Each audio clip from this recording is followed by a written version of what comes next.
Welcome back to more Warhammer lore. Today I have a very special addition to my Warhammer Legendary Lords videos, the infamous and rather misunderstood Arkhan the Black of the Tomb King's roster, and recent addition into Total War Warhammer 2.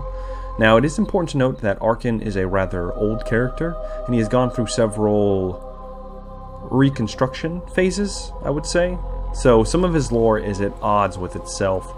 Now I am going to predominantly be taking the story of Arkhan from the Nagesh Time of Legends novels, as it paints Arkhan in a light that in my opinion favors the character and gives him a lot more depth than the way he's portrayed even in CA's iteration of the character, being essentially just a mindless, loyal servant of Nagesh. Now he is a servant of Nagesh, but I wouldn't necessarily call him loyal. But I am getting ahead of myself now, so let's get into the lore proper, starting with the origins of Arkhan in Lost Khemri. Arkhan the Black was born as a lesser noble in the kingdom of Khemri during the reign of Nagash's father.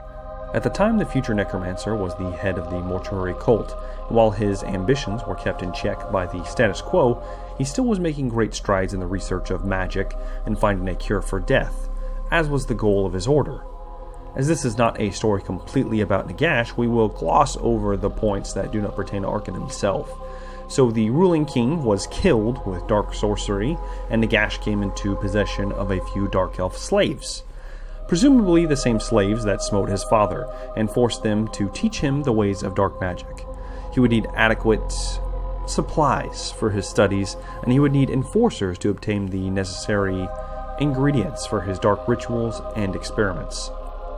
This is where Arkhan enters the picture. At the time, Arkhan was the son of a lesser noble and had a bit of a gambling problem as well as an addiction to a drug that had very similar properties to Black Lotus, which began to rot his teeth, hence the name Arkhan the Black. Of course, there were very few individuals who would say this to his face, as Arkhan was often employed by his debtors and other individuals as an enforcer and collector in return for the forgiveness of his debt and the means to appease his addictions. He was not handsome by any means, but he was still not bad looking. He was good in a fight and still a noble despite his uncivilized behavior, and therefore afforded more respect than he probably deserved. Despite all this, he still had some pride in himself, and as a whole, was not necessarily a bad man, simply a rebellious and rough youth, waiting for his inheritance and his own time to shine. Arkhan and several other downtrodden lesser sons of nobility were approached by Nagesh and promised not only money, but large amounts of power if they would do as he asked, and asked very few questions in return. In this way, Arkhan's life would never be the same, as he rose to become one of Nagash's most talented followers. He spent his time acquiring people of all walks of life and giving them over to Nagesh in his attempts to distill an elixir that utilized dark magic and the knowledge of the mortuary cult through the sacrifice's blood. Of course, the main ingredient was said blood, and over time Nagesh was the first of the mortuary cult to conquer death. He managed to perfect his elixir, and as a reward, and a further way to control and ensure loyalty, he gifted his immortality to his followers. These would become the first of the Immortals. Now, the Immortals were not vampires. They could not bite a human and drain them of blood to survive. They were dependent on the elixir, and therefore dependent on Nagesh to keep them immortal. They did, however, have much more heightened strength and speed than a regular mortal, and much like many undead, the winds of magic became easy to bend to their will. In fact, Arkhan was simply a regular man with little magical aptitude, but after becoming an immortal, he was soon to become the most adept of Nagash's followers in the winds of magic, and even more quickly rose to be the necromancer's right hand. Of course, Nagesh never fully trusted anyone but himself, and even after killing his brother and stealing his wife to become the king of Khemri, he shared very little of his knowledge than needed with Arkhan and the other immortals. In this way, a great distance formed between Nagesh and his followers. Arkhan, realizing that he would never be more than a lackey to the great necromancer, began looking for ways to free himself from Nagash's clever trap. After all, he recognized that he had traded one drug for another, and his new master was quickly becoming rather untrustworthy and violent with his subjects. He was even taxing the people of his lands beyond anything the previous kings of Khemri ever had, all in the construction of his Great Black Pyramid, the purpose of which he was keeping secret only to himself. Arkhan began doing his own experiments into perfecting the elixir of life so as to free himself from this eternal servitude. And after several decades, he had not completely succeeded, but neither had he been found out, when his master once again had need of his skills, resolving a most sensitive matter.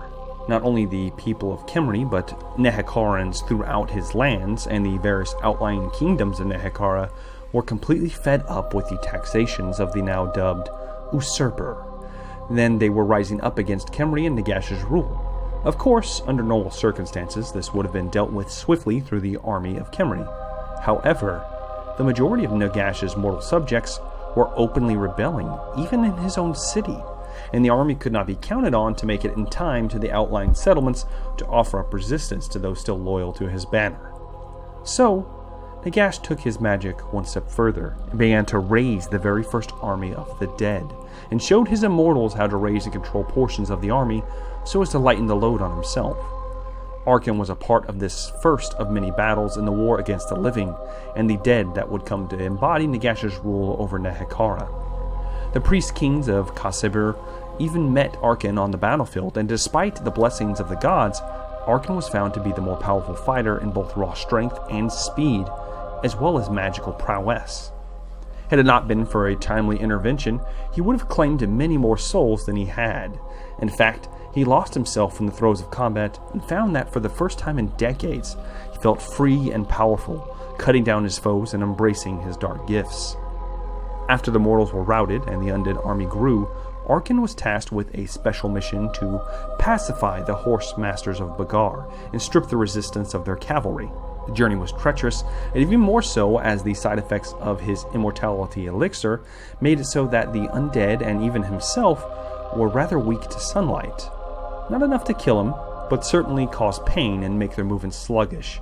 So considerable efforts were made to keep the skies dark and to only move in the night and bury himself and his army in the sands during the day to avoid detection from enemy patrols. Eventually, however, Arkin and his small army made it to the city, and he himself challenged the nobility in duels in which they lost. The rulers of Bagar, being men of honor, submitted to the Black's military prowess and avoided a prolonged siege if he would promise the common folk would be spared. Arkin, being of noble birth himself, accepted these terms, but was soon informed through magical means by his patron that Nagash was to make an example of these horse masters to the people of Nehekhara. He informed the great necromancer that he had given his word that no harm would come to them on their march to Khemri. But Nagash's will was so strong, and Arkin, for the first time, was being forced against his will to butcher the horses and defenseless families of the Bagarites. It was a slaughter, and he took no love in senseless violence, and it pained him even more when the men he had captured went into a rampage at the sound of their prized horses being murdered and the wails of their families. Every man, woman, and child was put to the sword, and very few escaped the destruction of Bagar. The city would never quite be the same again. After realizing the extent of his servitude to Nagash, Arkin very much looked for a way to free himself, but was given very little time to do so. For after the slaughter, Arkin was sent to various battlefields all across Nehekhara, and he was never once defeated in combat, earning him even more prestige amongst the followers of Nagash. He became his master's vizier and right hand, but Arkin had little love for his master, especially after the massacre of Bagar, and he stopped returning to the capital. Instead, through his own conquest, carved out his own tower on the outskirts of Khemri, where he researched into replicating the elixir in his spare time. Not that he had much time during this war. If Nagash found his minion's behavior troublesome, he didn't let it show, and allowed him to build his tower, and did not interfere too much into his affairs as long as he was winning battles for him. The civil war of Nehekhara was brought to a head at the Battle of Maharak against the remaining priest-kings and the heads of the various cults of the old gods that still opposed the great necromancer. Being his right hand, Arkin took part in the siege, and for years not much progress was made, until finally the magical barriers were broken by the bastardization of the covenant the Khemrians had with their gods by Nagash, where he took his brother's wife, the embodiment of the covenant with the gods, and corrupted her flesh, turning her into something unholy, breaking the mortal ties to the gods and forcing the defenders to meet the great necromancer in open combat. It would have been a complete slaughter of epic proportions if not for the intervention of the priest king of Lamia, whom had been pouring vast resources into weapons from distant Cathay. Huge hand cannons in the shapes of dragons utilizing black powder were brought to bear against the necromancer himself and his elite guard. They were wielded expertly in pairs, and Nagesh puzzled at what these machines seemed to be for. He sensed no magical potency from them, and yet, when the fuse was lit, the sound of thunder erupted from the cannons. The entire battlefield quieted, and Nagesh found that his elite guard had been reduced to nothing, and he himself was even wounded gravely. Arkin, from across the battlefield, watched the great necromancer fall beneath another barrage of the cannons and witnessed vast swaths of the undead army collapse. Only small pockets were left standing. He knew that he would not be forgiven for his part in the oppression of his people, and he fought on looking for a way out. But he was surrounded, and for the first time in many centuries, the immortal felt fear at his inevitable end. To add insult to injury, he was not cut down by some hero, but was speared through the chest by a common javelin that pierced his heart after he had taken a considerable toll on his mortal foes. With his dying breath, Arkin bellowed out for all to hear that anyone who disturbed his corpse would be cursed for all time, and then he drifted into nothingness as he crumpled to the ground dead. Or at least, that is what he appeared to be. In truth, there are only a few ways to kill an immortal, either cutting off their head or burning their body. And after the battle, that is exactly what was done with every other immortal that was killed except for Arkin. It may have been his impressive display of magic, or even the great swath of blood and gore he had carved through the defenders, but no one was willing to touch his corpse. On a different note, the King of Lamia, the saviors of the mortals from the clutches of the Lich King, had fallen in this final battle, and his son, Lamizizash, was poised to take over in his stead. Unlike his father, Lamizizash saw an opportunity with the fall of the usurper after witnessing the sorcery and immortality exhibited by his lieutenants, and coveted this power. Under the guise of destroying the great necromancer's legacy, he had the body of Arkhan spirited away with him to the Great Black Pyramid, where he removed the spear from the immortal.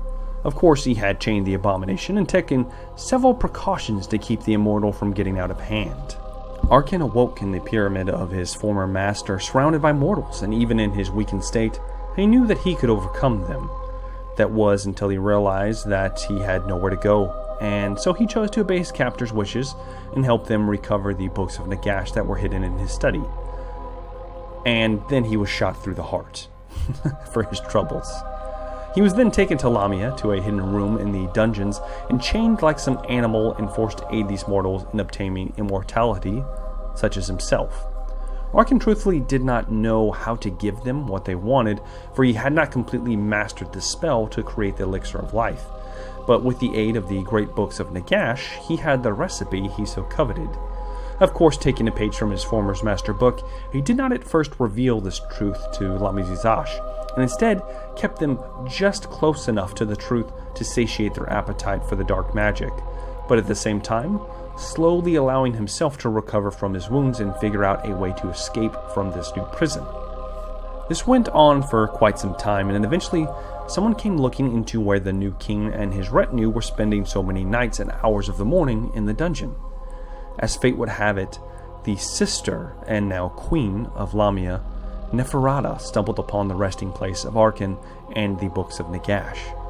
Herself, having served in the temple, was attuned to magic and immediately sensed the power from the book and the potential of the shackled creature nearby. To Arkin, one of the most beautiful women he had ever seen walked into the room and did not avert her gaze at his appearance. Being an immortal, he of course could not feel anything of any magnitude for a lesser being, could he? And for some reason he did not reveal her discovery of the king's activities to the king himself, and continued to teach her the ways of dark magic. She was a much quicker study than any of the other fools, and she did not regard him with disdain during their private sessions. In fact, She even grows so comfortable with him as to unshackle him to allow him to help her with her deciphering of the Great Book. And again, not only did Arkhan not kill this woman and flee, but he allowed her to restrain him at the end of their meetings and repeat this process over and over again. After some time, Arkhan deciphered the book and perfected the ritual for making the elixir, and he would have kept it to himself, but Neferata came to him panicked and afraid. Her brother husband had found out what she had been up to and was none too pleased. She left Arkhan after their final practice. Things stirred inside the immortal that he did not know still existed, and through the slip of one of his jailers, he found out that Neferata was to be poisoned by her husband that very night. In a fury, Arkhan managed to escape his chains and cut a bloody swath to Neferata's chambers, but he was too late. She was slipping away, already falling victim to one of the most deadly poisons found in Nehekhara. This could not be, as the immortal did something desperate, and through his newfound knowledge of the elixir, performed a ceremony for several days to transition the Queen of Lamia into an immortal. But something was wrong. It must have been the poison he bid the queen to drink from him, and she sucked nearly all of the vitality he had before making a dreadful scream and falling silent.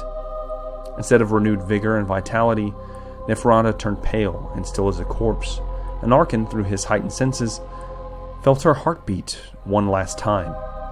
A berserk rage overcame him at the thought of the king's treachery, and he paid him a visit in his personal chambers.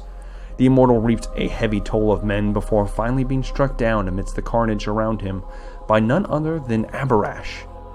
Arkhan's decapitated corpse was spirited from the city and put in a pauper's grave, and Arkhan the Black died a second and mighty death. Hundreds of years passed, and as it turns out, Neferata was not dead. She was the one responsible for keeping Arkhan's corpse intact, as the remaining immortals wished to burn it to ashes. Shortly after the destruction of Arkhan, she rose once again as the first vampire, a creature that needed no ritual to drain the vitality of a victim, and had managed to replicate a process to turn others of her choosing into the first vampire coven. These individuals would later come to head the various houses of the vampires we know of today. The most important of these being Ushoran, Neferata's Lord of Masks, her spy master, whom would one day father the Strigoi bloodline. Abarash, the greatest warrior in the kingdom, full of honor and pride, would father the mighty blood dragons. And Wusoran, a fallen priest and the most magically adept of the vampires, whom would found the Necrarch Brotherhood. During this time, Arkhan felt a pull back to the mortal realm. He realized that he was in the realm of souls, and his spirit was being forced back into the mortal plane. The great necromancer Nagesh brought Arkhan screaming back into this world. His body wreathed in green flame, and all the remaining necrotic flesh fell from his blackened bones as he was once again amongst the living. Over many years, Arkhan was tutored by Nagesh in the ways of sorcery, until his grip over the winds of death and necromancy was adequate for Nagesh's needs of a commander for his armies. His new form felt no pain, nor did he feel any emotion whatsoever, and sleep would never come. He was beyond all forms of mortality, and he knew somewhere deep down that he was bound to his master, now in a way he had not ever been in life. He felt compulsion to obey his master, and only through extreme bouts of will could he muster even the slightest forms of resistance. One day, Wusoran showed up at Nagashizar, the great necromancer's fortress and kingdom to the north of Khemri, near the Darklands. He informed Nagesh that an usurper, Al-Khadizar, had taken his rightful throne and Lamia had fallen. The fate of the vampires is a story for another day, but Arkhan, along with the vampire Wusoran, were sent with a vast horde, with many vampires being subjugated to Nagesh's will, forced into his invasions of Nehekhara after hundreds of years of his own absence. However, Al-Khadizar proved to be a more formidable opponent than Nagesh could have imagined, and the armies of Nagesh were broken, with some loss of life to the Khemrians, but nothing compared to the destruction caused by the tactical genius of the now reigning priest-king of Khemri. The vampires managed to break the hold Nagesh had over them, and most of them fled from the great necromancer, seeking shelter in the barbarian nations to the north or even distant Cathay. Arkin, having barely survived the final battle with the Immortals of Khemri, managed to make it back to Nagashizar with a fraction of his army to report this defeat. For several days and nights, the mountains raged with magical fury of Nagesh the Undying, and even Arkin felt something akin to fear. But then it stopped, and a plan was set in motion. If Nagesh could not have Nehekara, then no one could. He prepositioned the Skaven through vast amounts of warpstone to poison the great river Vitae, which would forevermore be known as the River Mortis, and the lands of Nehekara withered and died. When Arkhan led a second attack on the lands of mortals, they were met with little resistance, and the capital was easily captured along with the priest-king Alcatizar. Then a great ritual was started, and Arkhan and many other of Nagash's more sentient followers were sent away. This was more than likely due to the inevitable weakness Nagesh would succumb to while performing this ritual. And being paranoid, and in Arkhan's case rightfully so, he sent away any he believed might challenge him while not at his best. This would come as an even more of a shock with the scope of the ritual and power it would exude over the land of the dead. Arkin more than likely would have retreated to his tower, built long ago when the magical force ripped through the land, killing everything that was still alive and raising the corpses of the dead of Khemri. Every single corpse that had fallen in the Great Land over the course of centuries was risen. However, before they could be bound to the Great Necromancer, Arkin felt Nagesh die an actual death. His grip over his soul slackened, though not completely, almost as if pieces of Nagesh still existed in this plane, but were not nearly as potent when he was in his one true form. Immediately, the kings of Khemri stirred from their crypts and began making war on each other. Of course, Arkhan, being a powerful sorcerer in his own right, gathered a force and fled from the land of the dead. He knew that he would need power and an army to face the wrath of the former Khemrian kings, forevermore to be known as the Tomb Kings. His first stop was Araby, where he began slaughtering and raising an army of the dead large enough to challenge the now Tomb Kings.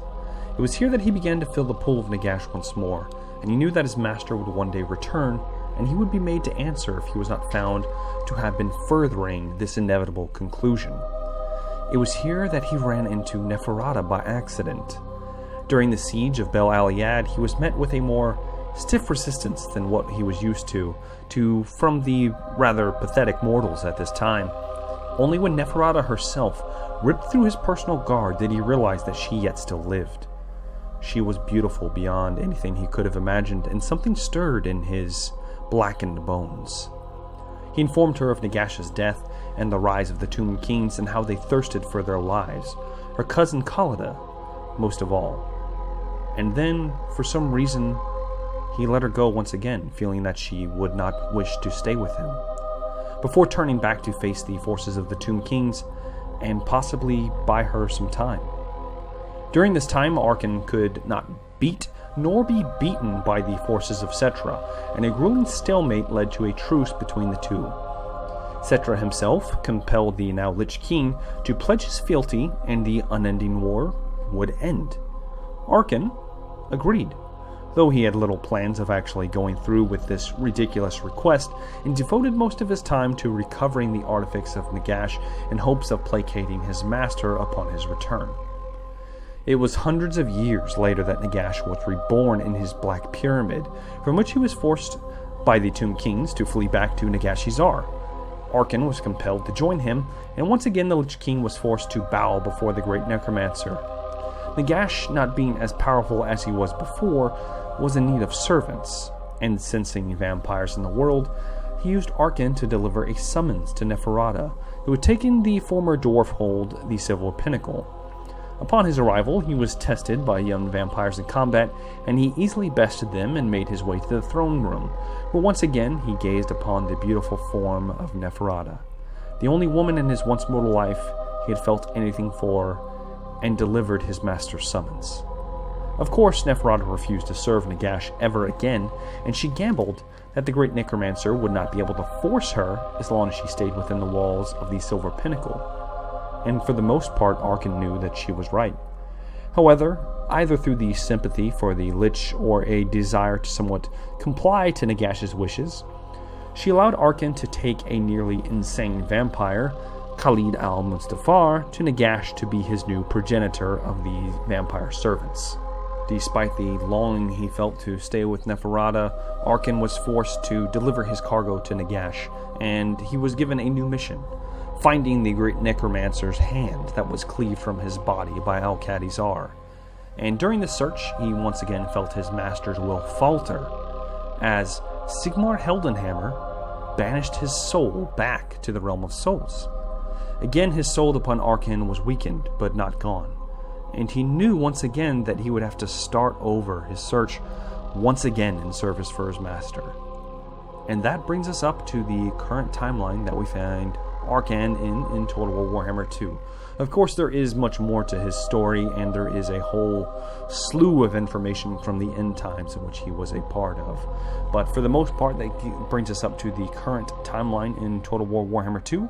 And so now we will transition into our talks of Arkhan and Total War. Now, in the tabletop, Arkhan has 3 magical items that he can be equipped with. The Tomb Blade of Arkin, which is the flesh of those slain by this dread blade, burn away, leaving behind only a charred skeleton, enslaved for all eternity to Arkin's dark will. Now, we do in fact get the Tomb Blade in Total War Warhammer, and it imbues fire attacks as well as regenerates the health of nearby units. A very powerful spell for a Tomb King army, and it is one of his more potent items. The next item is the Staff of Nagesh. The staff was created by the arch-necromancer himself, Nagesh, to harness the reservations of dark magic within the accursed Black Pyramid. We also get the Staff of Nagesh, and much to be expected, it essentially boosts your Winds of Magic and the recharge rates of the Winds of Magic in tow. And then his last and final item is the Libra Mortis. The Accursed Tome is one of the fabled 9 books of Nagesh, the most potent source of necromantic magic in the world. Finally, the Cursed Libra Mortis, one of the sacred tomes of Nagesh, is also present in Total War. In the campaign, it allows you to recruit undead units from the vampire counts, and in battle, it will give units in a small area a 44% physical resistance for a short time. That is an insane buff, and it really can turn the tides of battle, showing just how powerful one of these books of Nagesh are supposed to be in the lore. In that aspect, CA did an excellent job transitioning all these items over to Arkin. Now, on a whole, I believe that Creative Assembly did a very good job of carrying over Arkin from the army books. He is completely devoted to Nagesh, as from his various lines throughout the campaign, and they even showed that he has a connection with the vampire counts by allowing him to recruit certain vampire count units. Now, I do wish that they would have given him access to a few more spells, particularly from the lore of vampires, since he is a very powerful necromancer as well. But that is just my personal preference. If you can't tell by this video, the Arkin I know and love is the dominated, not necessarily evil, Lich King, whom fell in love with a queen but was never given the chance to spend his immortality with. Instead, forced to serve a cruel and truly evil master whom seeks the end of all things. And unfortunately, that is going to be the end of this lore video on Arkin the Black. If you are still here, I applaud you, good people, and I would like to thank you on all of my loyal supporters for sticking with me for so long. I will keep making lore videos as long as you are watching, and I really do enjoy producing this content for everyone. Now, if you have not already, I do ask that you both like this video and subscribe to the channel for all future content. Both of these will allow the channel to grow and more people to view this content, and it really does help me justify the time I devote to YouTube and what I consider my hobby. As always, guys, I have been Jumbo Thick. Thank you for watching, and I look forward to seeing you all again very soon. Have a good day.